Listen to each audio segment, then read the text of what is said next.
Hello friends, welcome back to my channel.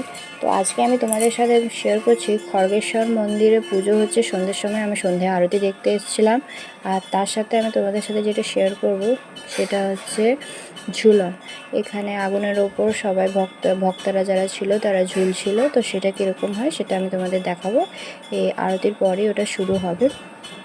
এটাও একটা mini ব্লগে শেয়ার করছি তোমাদের সামনে। খড়গেশ্বর মন্দির হচ্ছে বহু পুরনো মন্দির। এর নামে খড়গপুর নাম হয়েছে এবং এটা একটা খুব জাগ্রত মন্দির। আপনারা যারা থাকেন, যদি কখনো আসেন খড়গপুরে, তো অবশ্যই খড়গেশ্বর মন্দিরে একবার ঘুরে যাবেন। এটা মন্দিরটা খুবই জাগ্রত। প্রচুর ভক্তদের ভিড় হয় এখানে শিব পুজোর সময়। যখন শিবরাত্রি থাকে, নীল ষষ্ঠী থাকে, গাজন হয়, তখন এখানে প্রচুর ভিড় হয়। তো আজকেও রীতিমতো প্রচুর ভিড় হয়েছিল। এই যে ঠাকুরমশাই এখানে পুজো করছিলেন চামর দিয়ে,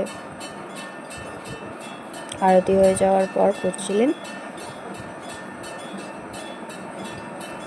আশা করছি ভিডিওটা তোমাদের ভালো লাগছে। ভিডিওটা ভালো লাগলে প্রত্যেকবারের মতো যেমন বলি, একটা লাইক, শেয়ার অ্যান্ড সাবস্ক্রাইব করে দেবে আর এরকম ভিডিও পাওয়ার জন্য। দেখো এখানে কত ভক্তরা দাঁড়িয়ে আছে, সবাই স্নান টান করে এখানে ঝুলবে করে দাঁড়িয়ে আছে। আমি এই জিনিসটা কখনো দেখিনি, প্রথমবার দেখলাম। তো একটা বাঁশ কঞ্চিকে ওরা পুজো করে নিল। তারপরে দেখো আগুন জ্বালানোর প্রস্তুতি চলছে। নিচে আগুনটা জ্বালানো হবে এবং তারপরেই তারা ওটার উপরে ঝুলবে। দেখো বাঁশ বাঁধা আছে, নিচে আগুনটা ধরিয়ে দিচ্ছে। আশা করছি এটা তোমরা অনেকে দেখেছো, আবার অনেকেই দেখোনি। যারা যারা দেখেছো বা দেখোনি আমাকে অবশ্যই কমেন্ট করে জানাবে কেমন লাগছে জিনিসটা। প্রথমে তো আমি এটা দেখে রীতিমতো ভয় পেয়ে গেছিলাম, ভাবছিলাম এটা কি করে করছে ওরা, আগুনের উপর এভাবে ঝুলছে উল্টো হয়ে। তো তারপরে যখন জিজ্ঞেস করলাম সবাইকে, তখন বললো যারা ভক্তা থাকে তারা শিব ঠাকুরের নাম করে এগুলো করে, তো তাদের মানত থাকে, মানসিক পূরণ করার জন্য করে, তো তাই তাদের কোনো কষ্টই হয় না। এটা ঠাকুরের নাম করে করলে কি কোনো কিছু কষ্ট হয়? হয় না। তো সেই জন্য তাদের কোনো কষ্ট হয় না। এক একজন, এরা প্রায় 25 জন মতো মানে লোকজন ছিলেন যারা এরকম ঝুলছিলেন। তো এটাকে হয়তো ঝুলন বলে, আমি ঠিক জানি না, প্রথমবার দেখছি।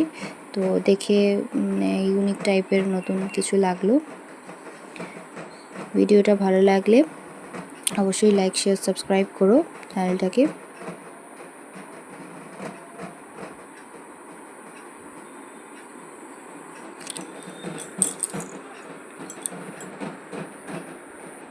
আগামীকাল আবার বেত মারা হবে, এখানে ভক্তদের বেত মারা হবে এবং পরশু বোধহয় আগুনের উপর চলবে। তো ভিডিওটা